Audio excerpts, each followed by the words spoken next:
With Israeli attacks targeting Hamas again in Gaza, we're being bombarded with the usual media coverage that tends to ignore the fact that Hamas still holds 59 hostages, only 24 believed to be alive, and each one of them is representing a war crime for every one of the more than 500 days they've been held by these Islamist extremist monsters. Much of the media coverage portrays Israel as the aggressor and suggests that all the people killed in these attacks are innocent civilians, when very clearly the Israeli Defence Forces are targeting and taking out Hamas terrorists. Undoubtedly, there will be civilian casualties, which is tragic. And the fault for that clearly lies with Hamas, which deliberately started the war, deliberately hides among and imperils civilians, and although defeated, refuses to surrender and return hostages and give the Palestinian people a chance at peace. The horrendous, murderous intent of Hamas is so clear that it astounds me every day how we see people in Western countries mounting arguments and protests that lend support to the Hamas cause. Free people living in multicultural societies supporting an Islamist extremist terror group that wants genocide for Jews, the imposition of Islamic theocracy, the subjugation of women, the extermination of gays, and the annihilation of reason and democracy. How can Western liberals support any of this and excuse any of Hamas's actions? But that's what we see even here in Australia.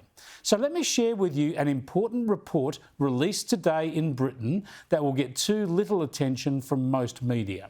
The British Parliament's Israel Friendship Group has published its detailed report into the atrocities of October the 7th, 2023. The report was chaired by the esteemed historian Andrew Roberts, and he explained why it was needed in his foreword. Holocaust denial took a few years to take root in pockets of society, but on the 7th of October 2023, it took only hours for people to claim that the massacres in southern Israel had not taken place. Hamas and its allies, both in the Middle East and equally shamefully in the West, have sought to deny the atrocities, despite the ironic fact that much of the evidence for the massacres derives from film footage from cameras carried by the terrorists themselves, though of course there is also much more from many other sources, says Andrew Roberts. Now, I could show you horrific vision of what went on. Not the worst of it, of course, on television, nowhere near the worst of it. Lord knows I've seen too much of these horrors myself, but I won't show you anything today. I just want to highlight the forensic, factual words of this report because they are stark enough. In fact, I can't read you the worst of them. The facts are just too traumatic, too horrific to be read on television. But a warning, even what you will hear from me will be distressing. Let's start with who was slaughtered and kidnapped. Women and children account for 27% of those killed during the attacks and near enough to half of the hostages taken alive. That's 316 women and children killed and 102 women and children taken as hostages, respectively. The youngest victim was just 14 hours old. Her mother shot while driving to the hospital to give birth, and a bullet hitting the baby girl's leg in utero.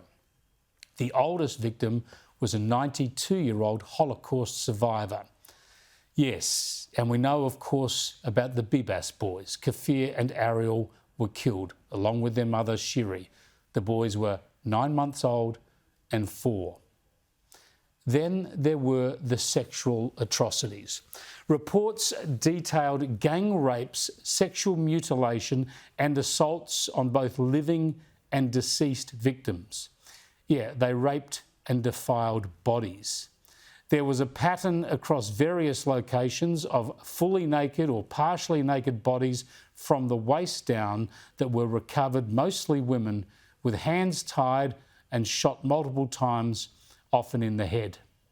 This was particularly prevalent at the Nova Music Festival. Again, I cannot recount here what was done to some of these women. It is just too appalling. Apart from sexual assaults, there were other mutilations. Decapitations and attempted decapitations were uploaded to social media for at least 3 victims. Look, this stuff is beyond belief. It defies civilization. It defies what most of us consider it is to be human. You can Google this report and read it in full if you need to, or perhaps there's some Hamas excuser you know who needs to avail themselves of the facts. And then there was, of course, the role of the United Nations agency in Gaza, UNRWA. The report notes that several UNRWA employees have been identified by name as participating in the attack. It names them and it recounts their actions, such as taking hostages and directing the murder of civilians at a bus shelter with grenades. And it adds that 7 other individuals with ties to both UNRWA and Hamas played various roles in the attacks. Yeah, UN staff involved in these atrocities. Yet we had Australian politicians, including the Greens and the Teals, demanding Australian taxpayers' dollars be sent to UNRWA. Why? Why would anyone, let alone a Teal like Allegra Spender who has thousands of Jewish constituents, why would they want our money going to UNRWA when its staff have joined Hamas in rape, murder and hostage taking? And the report also probes the aims of Hamas, the objectives of all this. And they're the same as I've been explaining here since October 2023. This is all obvious to anyone who cares to understand. The report explains that Hamas knew that military victory was unlikely, and therefore the attack sought to trigger a fierce Israeli retaliation, which would isolate Israel internationally and create global outrage. Yeah, they wanted war, they wanted bloodshed, they wanted Palestinian deaths so that Israel would be criticised. And they got Palestinian deaths, and they still get them today. Hamas call themselves a nation of martyrs, and they choose to make others martyrs at their will. Palestinian kids, Palestinian families. This is what Israel is dealing with. This is why Israel has only 2 options: either eliminate Hamas or expose its own people to more murder, more terror, and more atrocities.